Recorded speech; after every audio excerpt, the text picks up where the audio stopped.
Alright, hey, what's up YouTube? This is Keith. And this is Brian.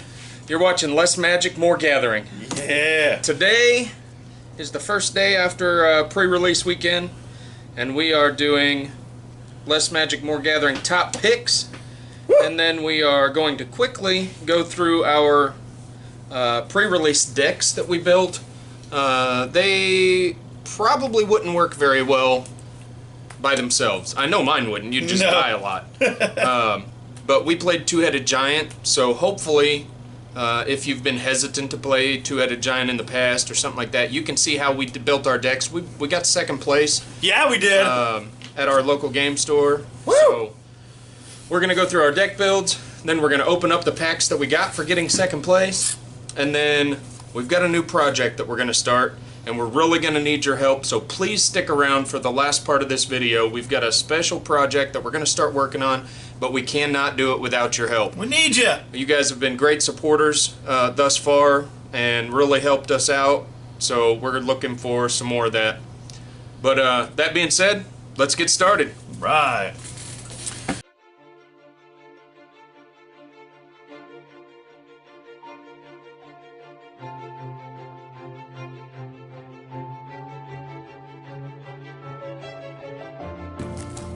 Alright, so here we are with, we're going to start out with our top picks. Top picks this week is Dominaria cards. And I'm going to start out because I like this dude a lot. This is my favorite card from Dominaria. Grun, the Lonely King. He's a 6-drop, and you can kick him for 3. If you kick him, he comes in with 5 +1/+1 counters. He's already a 5/5, so without kicking him is a 5/5. If you do kick him for 3, he's a 10/10. When he attacks alone, you double his power and toughness until end of turn. And this is just very typical of a card that I would like, because I see so many ways to take advantage of this and really abuse this ability. He comes out as a 10/10 if you kick him, so if you ramp up to that and cast him for 9, you could make him unblockable and hit for 20. Whatever turn he comes out, lethal damage. But I'm thinking of other ways that you could bring him out for less, still pump him up, because it doesn't matter if there's counters on him or not.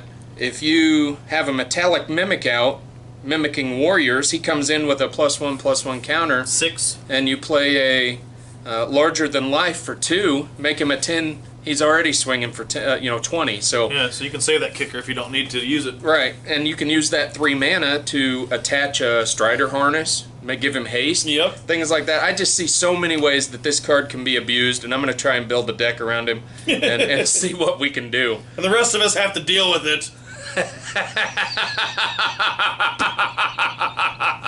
Oh, sorry. That was a very forced evil laugh. All right, what do you got? First one I'm gonna go with, because it's gonna be the basis of with the deck that I used this week anyways, is Wrath Capation Ship's Mage. It is a 4-drop, 1 blue, 1 white, 2 other legendary creature human wizard. 3/3 flash flying. You may cast historic spells as though they had flash. So now they got this new design here with Dominaria being the historic spells. So you can flash anything, and this guy's on the field of play. What's a historic spell, Brian? It is artifacts, legendaries, and is there one other option? What I forget. What is it? My brain's hurting. Sagas. Sagas. Okay, but they're legendary cards too, aren't they? For the most part. No. Okay, so not all of them Some are. of them may be, but I know some of them aren't. So those 3 cards are considered historic. So obviously this allows you to revert back to some heavy usage of Kaladesh and Aether Revolt. So I would do that before they're gone if you're doing big standard play. That's what I'm going to do. I'm going to try to reach back into my repertoire and get some artifacts going. But I like it because there's a lot of other cards that they also have in this set that allow this flash option to be super beneficial, which we had happen quite a few times during our Two-Headed Giant tournament, and it worked, and it benefited us awesomely. Yeah. So that's my pick right now. It's just an uncommon, but it is a legendary, very useful wizard card. Somebody, one way it really worked out well for us was somebody used the what is it? The ice. It's not ice over. It's not ice over. It's the new one it's from the set. saga Yeah. where you tap a creature, and then the they third all one come goes back in off. your They go hand. back in Yeah. your hand. If they were tapped, then yeah. They removed, two legendary creatures back to his hand. So this has flash. He was able to cast this on their turn. He just saved his mana, cast that, and then cast the other one. Got the creatures back out there that were returned to his hand. I think I killed some stuff in the process. Yeah, and they had attacked already. So he flashed those in, and they were just kind of like, oh, yeah, there's that. Yeah, that's... It was fine to get him off the field, but then the whole... Yeah, that sucked. That was funny. All right, my second one here is Torgar, Famine Incarnate. He is an 8-drop, 7/6. As an additional cost to cast Torgar, you can sacrifice any number of creatures, and it costs 2 less for each creature sacrificed. So you can make him a 2-drop by sacrificing 3 creatures. I'm looking at, token decks, things, saprolings, cheap stuff that you don't mind losing. You sacrifice 3 saprolings, and he's a 7/6 2-drop, which is that's bad enough. But then he's also got this other ability. When he enters the battlefield, up to one target player's life total becomes half their starting life total, rounded down. So if you're playing a one-on-one game starting at 20, your opponent immediately gets knocked down to 10. Or, another way that I think you could use this is if you're in a real tight game and somebody's got you down to 1 or 2 life, you can cast this and target yourself. Now your life total goes back up to 10. So it doesn't have to only be used to target your opponent and take their life down. It can really help you save yourself sometimes, if you're in a real grindy match where you need some of that life. And then, like I said, you get a 7/6 back in its place. So even if you have to cast this for 8, because you don't have anything else to sacrifice, you can really ding your opponent for a lot. You can save yourself if that's the situation where you need to use it, and you get a 7/6 body out there. So that's another one that I'm gonna try and build the deck around, and we'll see what happens. Yeah. What do you got? All right, my second one also is another one that played from this tournament this weekend. Zahid, Djinn of the Lamp, a 6-drop legendary creature Djinn. So it's a flying creature, 5/6. So you may pay 1 island and 3 others, and untap an untapped artifact you control rather than pay this spell's mana cost. I like it because if you're playing historic stuff or if artifacts, you got them in your deck, you're almost always going to be able to get this guy out for 4 and is a 5/6 flyer. He was one of the combo cards from the tournament this weekend that went well with Raph for the flash in and do some damage. So it was pretty cool to be able to use him that way. There's nothing so super crazy about him other than the fact that he can become a cheap 5/6 flyer. Everybody hates a flyer because sometimes you just can't block them. So that was my second one, and it was a combo deal because they both played well together in the deck this weekend, and I like them. And you like them. That's why we're doing our top picks. And I like them. And that is the top picks for the week. Let us know what you think of our choices. And sorry we didn't do, Yargle. Didn't do what? Yargle. Yargle. The 9/3. Oh. You don't know about Yargle? I haven't. You're the ones that done more research than I have. You need to get your life together, son. Sorry. All I right. apologize. All right, now we're going to move right from that. Maybe Yargle will be next week. We're going to move right into our pre-release deck builds. So like I said, we played Two-Headed Giant. So as you watch me go through my build here, you're going to pick up on what we were laying down. You'll see what we're doing. First things first, let's go through I went black-white, kind of a control deck. Let's see. Go through the creatures here real quick. We got 1 copy of Dreadshade, 3 black, 3/3, and you can pay 1 black to give it +1/+1 until end of turn. That's pretty gnarly. And the last creature in the deck. What? 2 creatures! Ariel, Knight of Windgrace, 4/4 for 4 with Vigilance, and then you can pay 3, 2 and a white, and tap it to create a 2/2 white creature token with Vigilance, or you can pay 1 black, tap it, and any number of knights you control to destroy a creature with power X or less. So that's my creature base for my deck.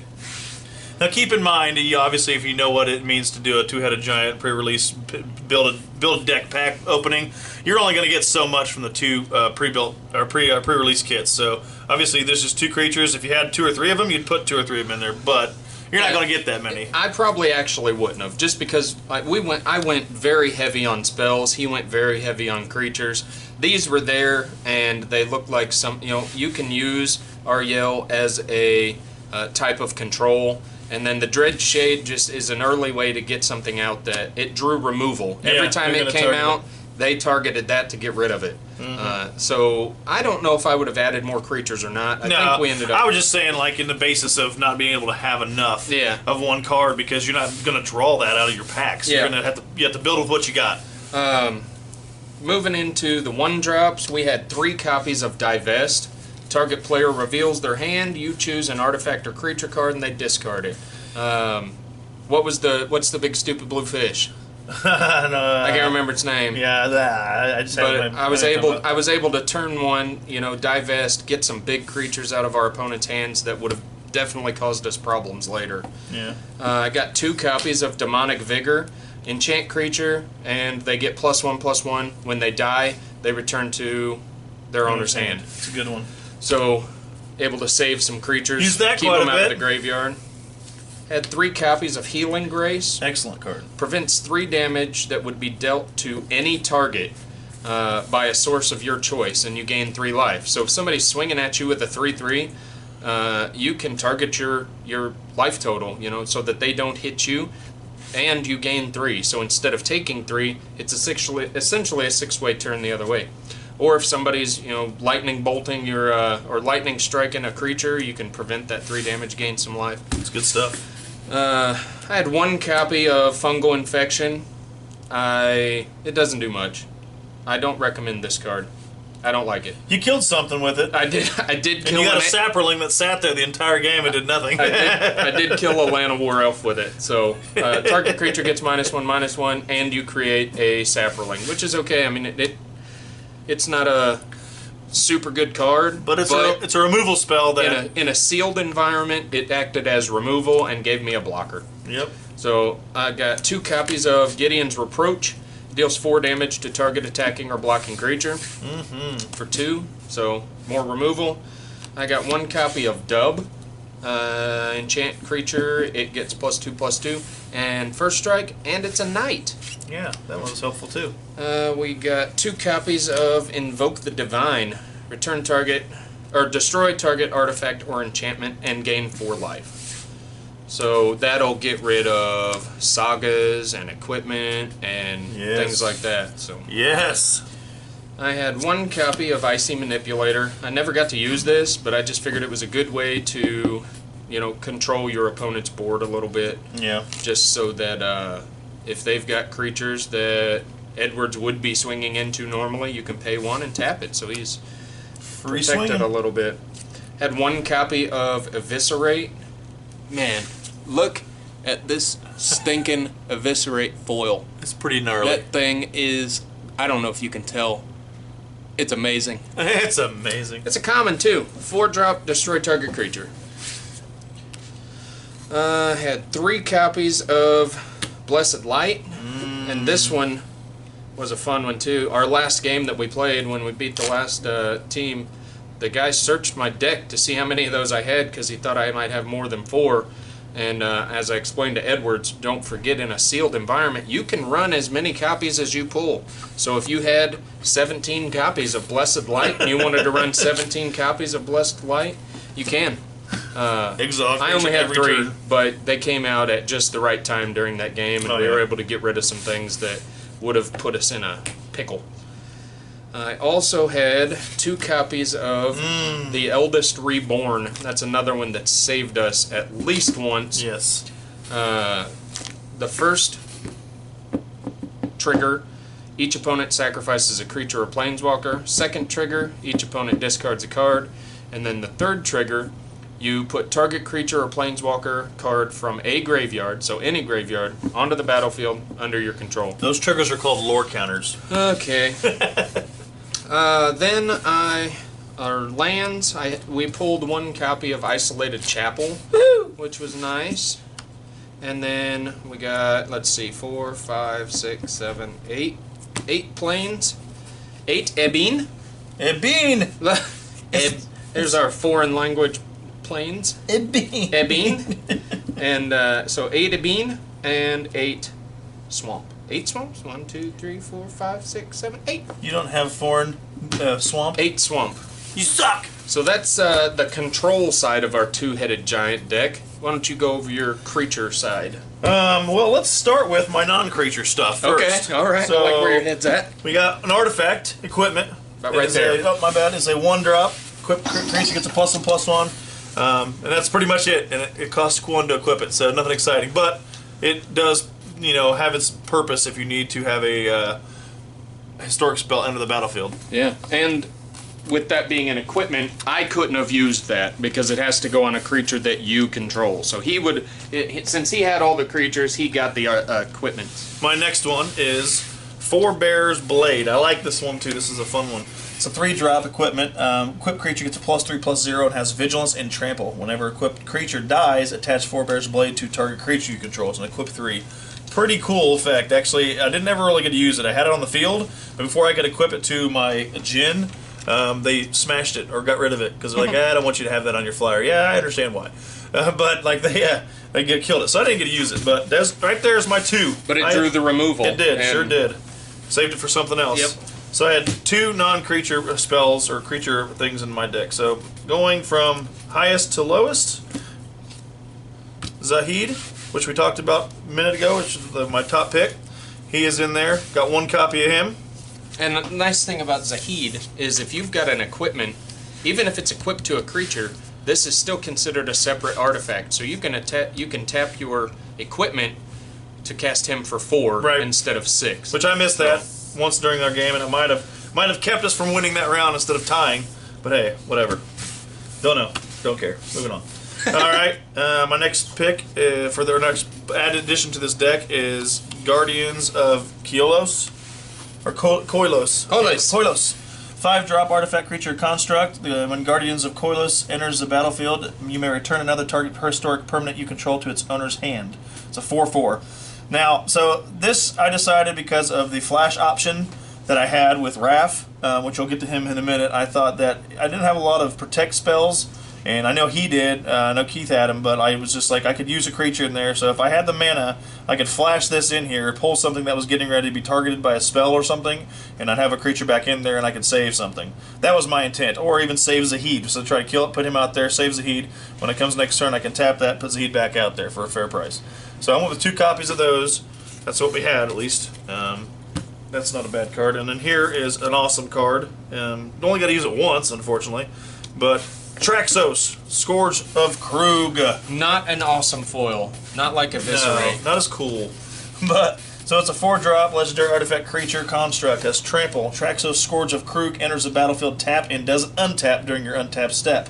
Whenever you cast a historic spell, untap Traxos. So granted, he is a 7/7. He comes in tapped, but if you're shooting with one of these 1-drop artifacts or any something, or like I said, flash creature in there with Raph out there, he pumps back up. Which that was a combo we had, and we were kind of at a dead even standstill with the team we were playing last. I mean, we weren't really going anywhere, but I played him on their turn, flashed him in, and then the very next turn I played. I think it was Djinn, and he untapped, and I was able to make him fly, and I hit them for 13. They were pretty pissed.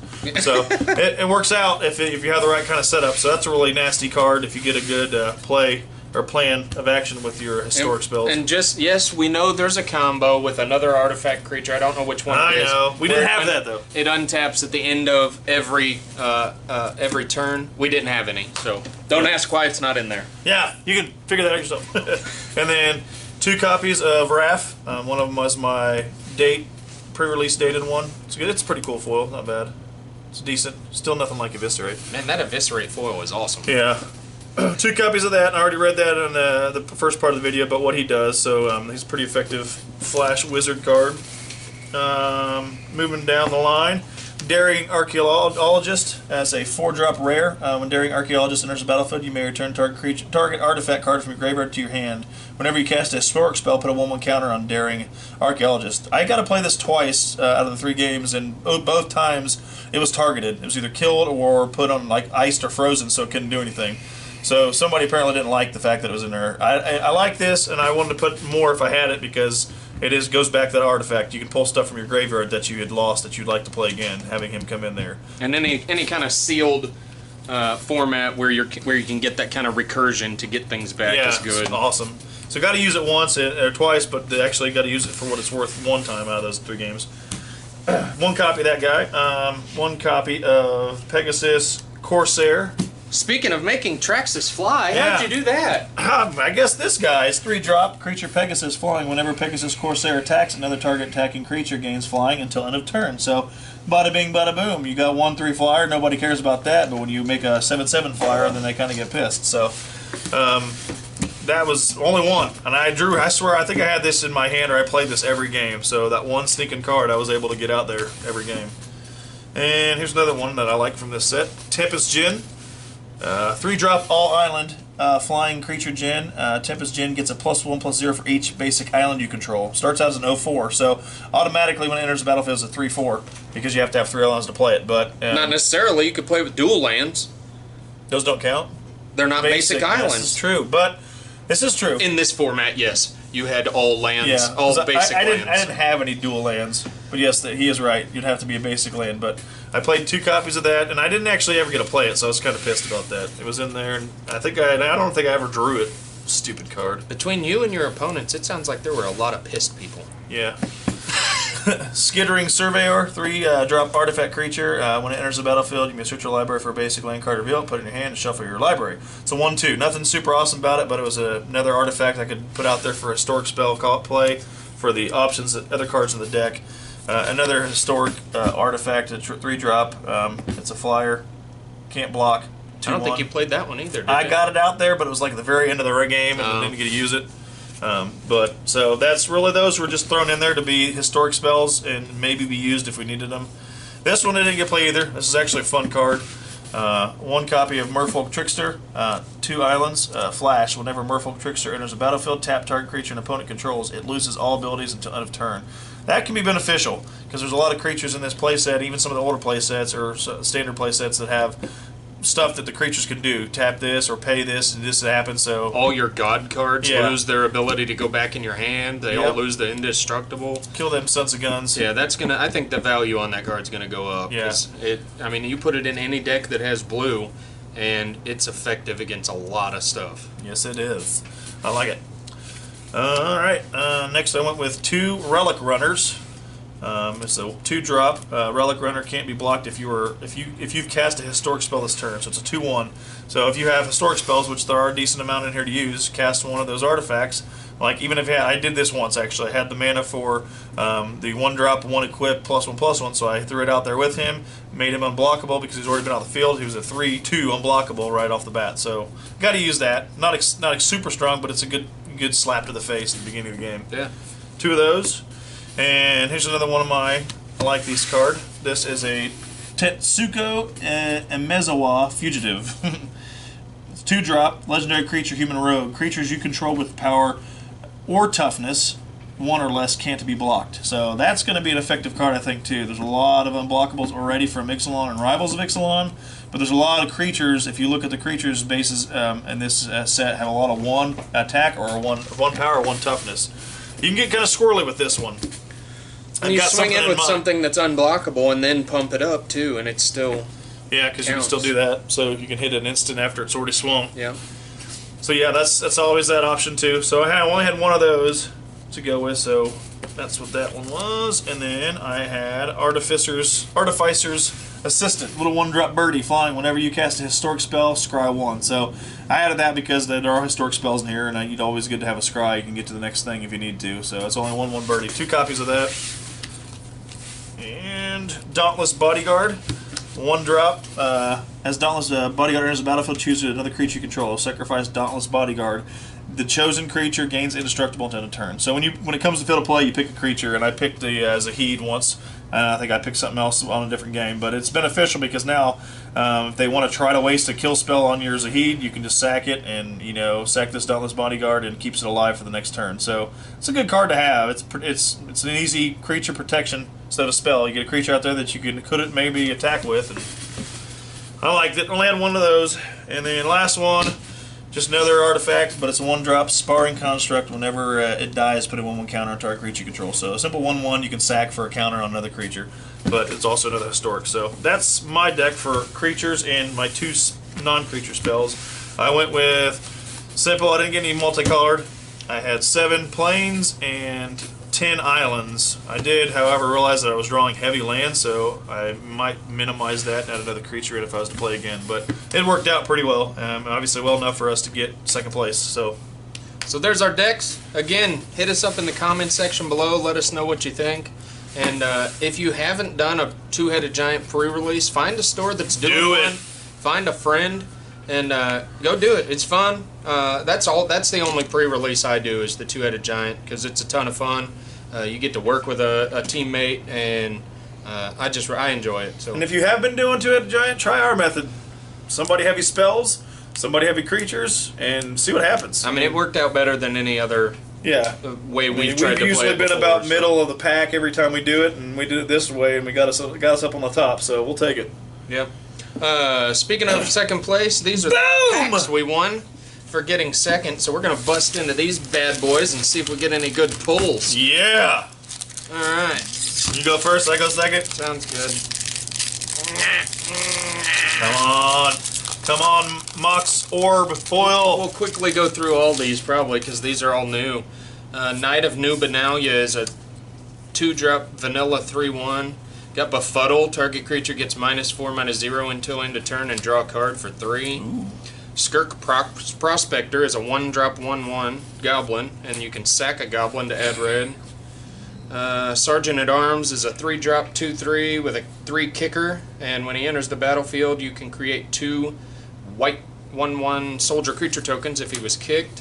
Adventurous Impulse is look at the top 3, reveal a creature or land, and put it into your hand. The rest go on the bottom of your library. Soul Salvage is a 3-drop. Return up to 2 target creature cards from your graveyard to your hand. Grow from Ashes is a 3-drop with a 2 kicker. Search your library for a basic land. If you kick it, search for 2. Blessing of Belzenlock is a 1 black. Target creature gets +2/+1 until end of turn. If it's legendary, it also gets lifelink. Rescue is a 1-drop. Return target permanent you control to its owner's hand. Got another copy of Blessed Light. Look at that, another Eldest Reborn. That's 3 of those now. We got a Howling Golem as our second uncommon. Golem! Whenever it attacks or blocks, each player draws a card. Third one here is Memorial to Glory. It's a white land. You can tap for white or pay 4 and sacrifice it to create 2 soldier tokens. And then we got a Squee! You got one of those the other night. Yeah. Squee is a 3-drop 2/1 that can be cast from your graveyard or exile. So you can't get rid of Squee. You can't get rid of Squee. Alright, so I've got an Artificer's Assistant. I already talked about that one. Keldon Warcaller. I don't know if you said anything on that one. 2-drop. Keldon Warcaller attacks. When it attacks, put a lore counter on target saga you control. So that works with your sagas. Healing Grace. We already went over that one. Divest. Went over that one. Landlower Scout. 2-drop. Elf Scout. Tap it. You may put a land card from your hand onto the battlefield. 1/3. Tragic Poet. I think we talked about that one. Tragic Poet is a 1-drop. Tap it, sacrifice Tragic Poet, return target enchantment card from your graveyard to your hand, so you can get your sagas back out if they get smashed. Academy Journey Mage, 5-drop. This spell costs 1 less to cast if you control a wizard. When Academy Journey Mage enters the battlefield, return target creature and opponent controls to its owner's hand. It's a 3/2. Baloth Gorger. I don't know if I went over that one. 4-drop. If you kick it, 4. It's got a kicker option. If the Baloth Gorger was kicked, it enters the battlefield with 3 1/1 counters on it. So it would essentially cost you 8 to get a 7/7 out there. I don't know about all that. Anyway, Guardians of Koilos again. Dauntless Bodyguard is the first uncommon. Already went over that one. Goblin War Chief, second uncommon. I don't know if you said anything on that one. 3-drop. Goblin spells you cast cost 1 less to cast. Goblins you control have haste. That's a good one. Settle the Score is the next one. Last uncommon. 4-drop. I don't know if you did that. Exile target creature. Put 2 loyalty counters on a planeswalker you control. So that's not bad. And I got a Demonic Vigor, which you already went over that, right? Yes, it's a foil. Yep. Woo! Demonic Vigor foil. Alright. And, Oh. hold on, not Oh, quite my done. bad. And my rare card is Legendary Creature, Evra Halcyon Witness, the Legendary Creature Avatar. 6-drop, lifelink. Pay 4, exchange your life total with Evra Halcyon's Witness's power. Oh, that's kind of weird, but... So if you're at 20, you play that. Swing for 4. No. Yes. Well, you Tap can swing 4, for 4, exchange it, and go. You hit for 16 and go back up to 20. No, it just exchanges. I know that would make this a 16-16. Yeah. Or 16-4. So you hit for 16, and it's got lifelink. So you went to 4 when you exchanged it, but you hit for 16, so you go back up to 20 because it's got the lifelink. Yeah, as I say, because you. Yeah, that's a little tricky card. I like it. One thing I'm realizing as we're looking at these, I think the way they're doing this is you either get 2 uncommons, a rare, and an uncommon legendary, or you get 3 uncommons and a rare legendary. That's what I ended up getting. Because that's what you got. Yeah, because I didn't get a legendary uncommon this time. I just got 3 regular uncommons and then a legendary. All right, we'll figure it all out. Thanks, Wizards, for making things all weird on us. Got a Cold Water Snapper, 6-drop 4/5 with Hexproof. Fervent Strike. I did it to a girl like that once. Cold Water Snapper. Fervent Strike's a 1-drop. Target creature gets +1 and gains first strike until end of turn. Sergeant in Arms, we did. Befuddle, we did. Gaia's Protector is a 4-drop, 4/2, must be blocked if able. Caligo Skin Witch is a 2-drop with a 4 kicker. When it enters the battlefield, if it was kicked, each opponent discards 2 cards. Short Sword we've seen. Pegasus Courser we've seen. Blessed Light we've seen. Broken Bond is a 2-drop. Destroy target enchantment or artifact, and you can put a land from your hand onto the battlefield. Spore Swarm is a green and 3. Create 3 Saprolings. Seal Away is a 2-drop with Flash. When it enters the battlefield, exile a tapped creature and opponent control. Fun one. My rare is sick. Yes! I wish I would have had one of these this weekend. Cabal Stronghold. Nice. Tap for a colorless, or you can pay 3 and tap to add black for each basic swamp you control. Nice. And our legendary is Arvad the Cursed. I haven't seen this guy. He's a 5-drop. Black, white, and 3. 3/3 with Death Touch and Lifelink. Other legendary creatures you control get +2/+2. Nice. I like it. I feel like I'm in a pack opening for Masters 25. How like a lot of the packs were similar, because the first card on mine is the bird again. Come on. Yeah. Oh wait, this is the same pack. It almost started the same. Did it? Bird. Keldon Warcaller. Yeah. Come on. It changes here though. Knight of New Benali. I think you already went over that one, didn't you? Or no? Anyway, 2-drop, 3/1. Nothing exciting. Deep Freeze. 3-drop Enchant Aura. That was the one we were talking about. Enchant creature. Creature has base power. Toughness 0/4. Has Defender. Loses all other abilities and is a blue wall in addition to its other colors and types. That is a good card, but the downside to it becoming an 0/4 wall is they put this on my already pumped. If something's already got counters or enchantments and stuff on it, they still... It couldn't attack with it, but I had like a 4/7 defender. Yeah. I was like, alright, whatever. Feral Abomination. I don't know if I went over that one, and I had it in a pack. 6-drop, Death Touch 5/5. That's a little dirty card. Landlore Envoy. 3-drop, pay 2, add 1 mana of any color. It's a 3/2 power toughness. Pegasus Corsair. Blessed Light. Broken Bond. Academy Journey Mage. And on to the uncommons. Elfham Druid. Oh, sick! 2-drop Elfham Druid. Tap 1, add forest. Tap it, add 2 forest. Spin this mana only to cast kicked spells. So that's nice. Heck yeah. Kicking going on. I'm thinking of an Ape Warrior that could benefit from that. Weight of Memory. Draw 3 cards. It's a 5-drop. Draw 3 cards. Target player puts the top 3 cards of his or her library into their graveyard. Nice. And I got a mythic rare doodah. I got Duragaz Reincarnated. Nice. 7-drop. Forest, Swamp, and a Mountain, and 4 others. Flying, Trample, Haste. If Duragaz Reincarnated would die, instead exile it with 3 egg counters on it. At the beginning of your upkeep, if Duragaz is exiled with an egg counter on it, remove an egg counter from it. Then if Duragaz Has no egg counters on it. Return it to the battlefield. 7/7 flyer trample haste. That's a pretty dirty card. Ooh, I like it. Nasty. It's nasty. And my legendary uncommon is Valduke, Keeper of the Flame. Another Valduke. Did you already go one? Nope. No. But we got one.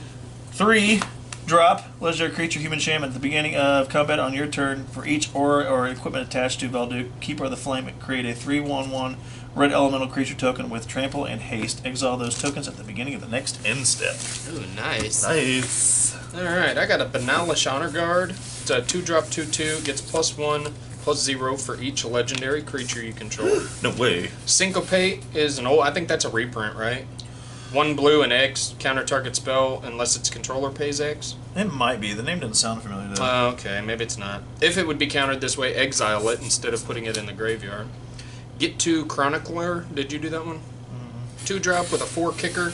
Enters the battlefield. If it was kicked, return an instant or sorcery from your graveyard to your hand. Pierce the Sky does 7 damage to a flyer for 2. Feral Abomination, you did. Shivan Fire is a 1-drop with a 4 kicker. Does 2 damage to a creature. If it was kicked, it does 4 instead. Call the Cavalry is a 4-drop. Create 2 2/2 knights. We got a Land of War Elves. Nice. We got another Sparring Construct and Eviscerate. We got an what? Amaranthine? What? Amaranthin? Shut up! I can read! We got a wall. There's a freaking wall! It's a 4-drop 06 Defender. You can pay 2 to make it indestructible until end of turn. We got a Memorial to Unity. Taps for green, or you can pay 3 and sacrifice it to look at the top 5 cards of your library, reveal a creature from among them, and put it in your hand. The rest go on the bottom of your library. We got a Diligent Excavator, 2-drop 1/3. When you cast a historic spell, target player mills 2. Ooh. And our rare legendary is Marwyn the Nurturer, 3-drop 1/1.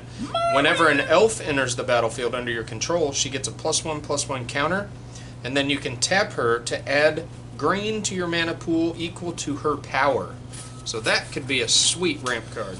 Oh yeah, Marwyn. Marwyn. Alright, here's my next pack. I've got Opt. Everybody knows what that is. It's from a previous set. Scry 1, draw a card. I like it. Get 2 Journey Mage. Did you do this one, Journey Mage? 3-drop. And when get 2 Journey Mage enters the battlefield, if you control another wizard, get 2 Journey Mage deals 2 damage to each opponent. 3/2. Blessing of Velznok, you went over. Landlord Envoy, I went. Power Stone Shard. 3-drop. Huh? Go ahead. 3-drop. Tap it. Add I guess it's colors for each artifact you control named Power Stone Shard. So you can mana build with a bunch of Power Stones. Unwind. 3-drop. Counter target non-creature spell. Untap up to 3 lands. That's kind of fun. Deathbloom Thallid. I don't think you did this one. Deathbloom Thallid is 3-drop. When Deathbloom Thallid dies, create a 1/1 green sapperling creature token. 3/2. Shivan Fire. It's a 1-drop instant. Kicker 4. Shivan Fire deals 2 damage to target creature. If the spell was kicked, it deals 4 damage to that creature instead. Sparring Construct I already went over in my deck from the weekend. Gideon's Reproach, he already went over from his deck. And I have a Vanilla Snaga. Triumph of Gerard, 2-drop. Saga. So your first lore counter is put a 1/1 counter on target creature you control with power with the greatest power. Same thing, so the lore counter for number 2 is the same thing. On lore counter 3, target creature you control with the greatest power gains flying, first strike, and lifelink until the turn. That's pretty cool. I like it. Gaia's Blessing, or Gia, however they want to pronounce it. It's weird. 2-drop. Sorcery. Target player shuffles up to 3 target cards from their graveyard into their library. Draw a card. When Gaia's Blessing is put into your graveyard from your library, shuffle your graveyard into your library. And did you get a Benelish Marshal? I don't know. It's my nope. Rare. So it's a 3-drop, all vanillars. Other creatures you control get a +1/+1. It's a 3/3. Did you just say all vanillars? Yeah. Why? I don't know. I thought that's what you said earlier. You said a vanilla. Vanilla creature is one that has no other abilities. Oh. I thought it was just a way to say planes. I don't pay attention to some of this new talk. Anyway, so somebody probably was confused the last 9 times I said vanilla. So three planes. Other creatures you control get a +1/+1. Nice. Tiana, Ship's Caretaker, is the legendary creature artifact. Angel Artificer. So it's a 5-drop, 1 plains, 1 vanilla. Mountain and 3 others. Flying first strike. Whenever an aura or equipment you control is put into a graveyard from the battlefield, you may return that card to its owner's hand at the beginning of the next step. Yeah, she fit nicely in my artifact or my enchantment deck. That'd be great. Be great. All right, so you had that deck or the 2 packs that started out with the same 2 cards. Yeah. So here was my first pack, right? Oh god, I can see this being strange. That's my first pack. This is my 4th pack. Not quite the same order. They were in the same order. I mixed them up. The first 4 cards are the same. Thanks a lot, Magic. Or Wizards of the Coast. I mean, it's probably just a randomization thing, and it's not really a error on their part, but Still funny. Stupid packs. All right, now the new stuff. Arbor Armament. Put a +1/+1 counter on target creature. That creature gains reach until end of turn. Yes, I love reach. Dark Bargain is a 4-drop. Look at the top 3 cards of your library. Put 2 in your hand and the other in your graveyard. Dark Bargain deals 2 damage to you. We already did Guardians of Koilos. We already did a Baloth Gorger. We already did Rescue. We got a Keldon Raider. Is a 4-drop, 4/3. When it enters the battlefield, you may discard a card. If you do, draw a card. Another Dauntless Bodyguard. Love it. We got On Sarah's Wings. That's a 4-drop enchantment. Enchanted creature has +1/+1 flying, vigilance, and lifelink. That's pretty nice. Our rare is a Gilded Lotus. Ooh. Is anything like a Black Lotus? Almost exactly the same. And 3 It's a mana. 5-drop, tap to add 3 of any color. So that's not bad. Good. It's decent. And we got a Tatiova Benthic Druid. 5-drop, 3/3. Whenever a land enters the battlefield under your control, you gain 1 life and draw a card. Huh. So that's not bad. Nice. We got a sweet Saproling token too. Look at that. Saprolin! Alright. Bloodstone Golem. I don't know if you did this one. 2-drop. Whenever you cast a spell, if that spell is kicked, Bloodstone Golem gets a +1/+1 and gains menace until end of turn. Invoke the Divine.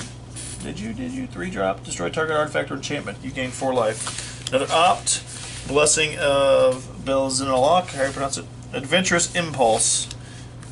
I think you did this one, but 1-drop. Look at the top 3 cards of your library. You may reveal a creature or land card from among them and put them into your hand. Put the rest on the bottom of your library in any order.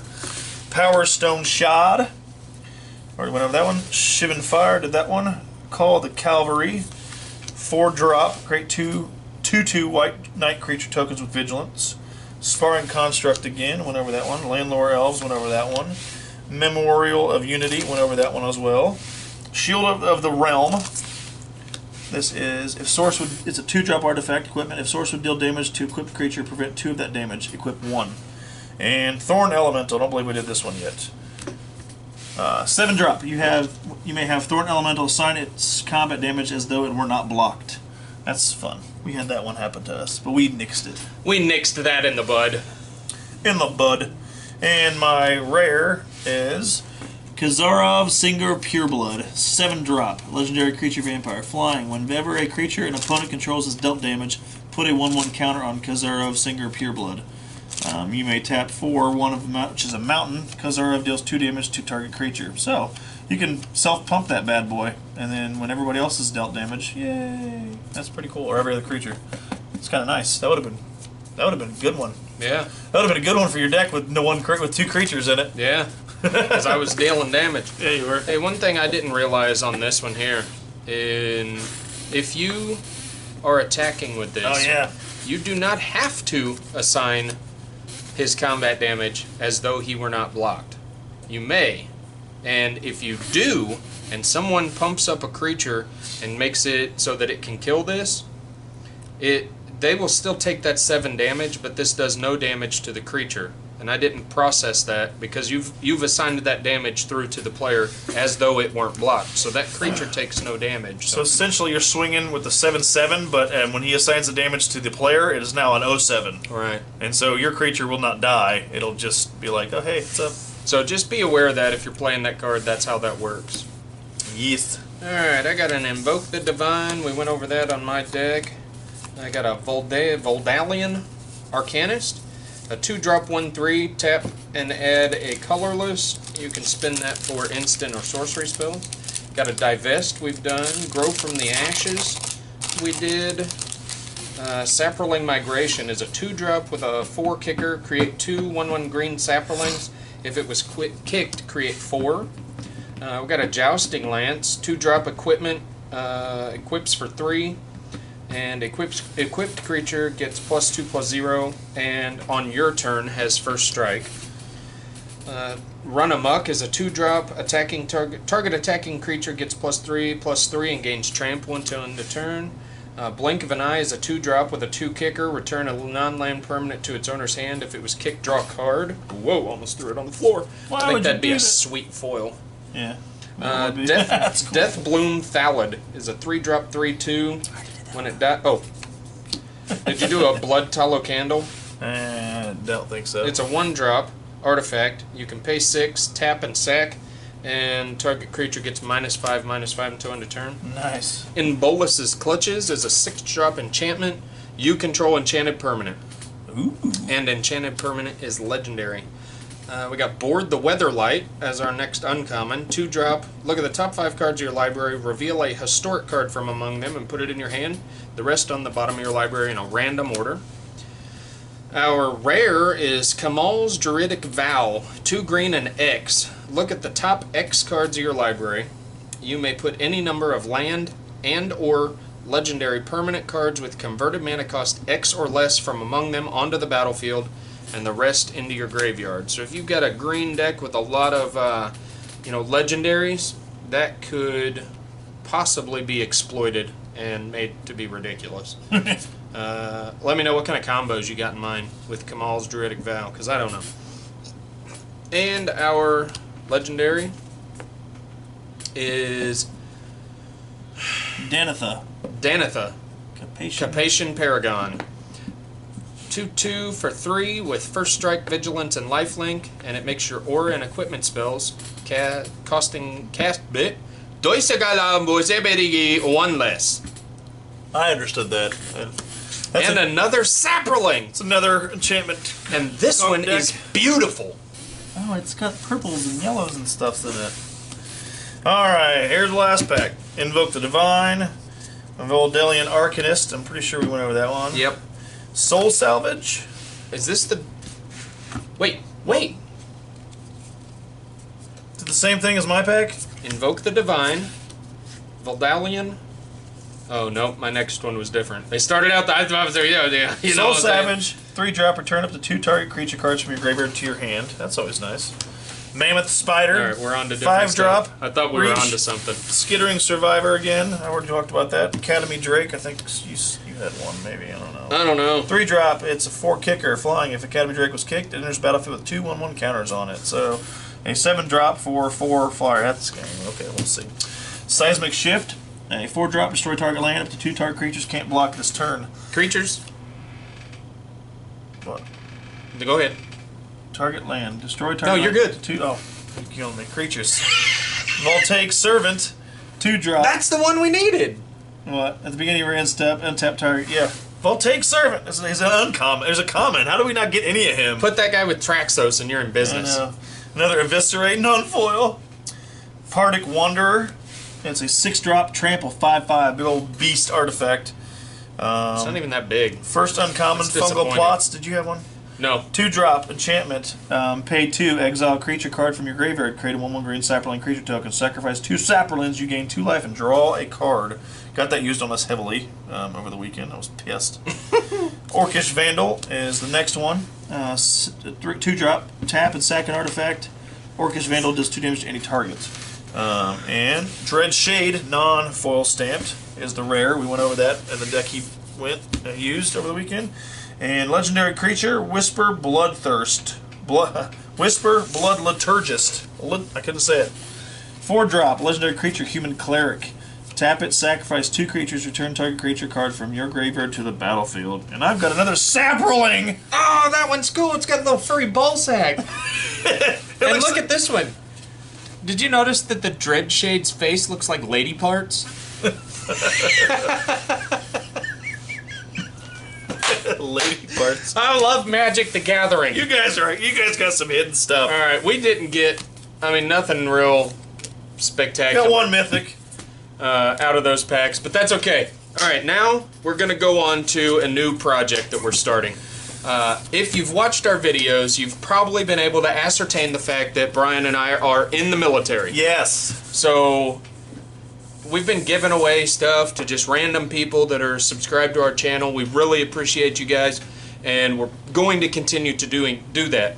But another thing we're going to start doing, we're going to call it Operation Booster Packs. Woohoo! We need your help with this part, so please, please, please, please, write down our email address, lessmagicmoregathering@gmail.com. If you have a friend or a family member, a neighbor, anybody that you know that is deployed with any branch of the military, if you've got a friend or family member deployed with the military, we want their name and address, and we are going to start putting together care packages with the first one. I know what we're going to do already. We're going to do the pre-built decks from Rivals of Ixalan. Yes. One Vraska and one, what's the Minotaur dude? Remember his name. Minotaur. The Minotaur guy. We just talked about it like earlier today. Like, Angrath. One Angrath and one Vraska deck. We're going to put those in a box with some booster packs from Dominaria out of our box that we ordered. And we're going to... But we need names. We need people to send these cards to. When I first started playing Magic the Gathering, the first time I ever played the game at all, I was in Afghanistan on a deployment. And the first time I learned was primo for a deployment. So, both of us kind of have an idea what it's like to be overseas, and I mean, this is a good game just for passing time. It helps build camaraderie, and not being able to get cards or not thinking that you're going to be able to have time to play this game, so you leave your stuff at home. It'd be nice to be able to get a package with some new stuff in it, or just some playable decks. If you're over there with nothing and you know, you get a box and now you can start playing with your friends because you got these two packs, I mean, that would be a huge morale boost. Boom. And that's what we're shooting for. So we want to kind of help our guys that are out there, you know, putting their lives on the line. Just because you got time to play Magic every once in a while doesn't mean you're not still working hard and putting your life on the line. Yeah. So we're going to start putting together care packages, but like I said, I need your help because I know people that are deployed right now, but they don't play Magic. So if we're going to do this, we need your help. So friends, family, neighbors, people that go to church with you, whatever the case may be, if you know someone that's deployed, get their name and address, send it to our email, lessmagicmoregathering@gmail.com, and we will, I'm gonna say right now, based on probably not getting a huge response from this, we're going to try and get something sent out to everybody.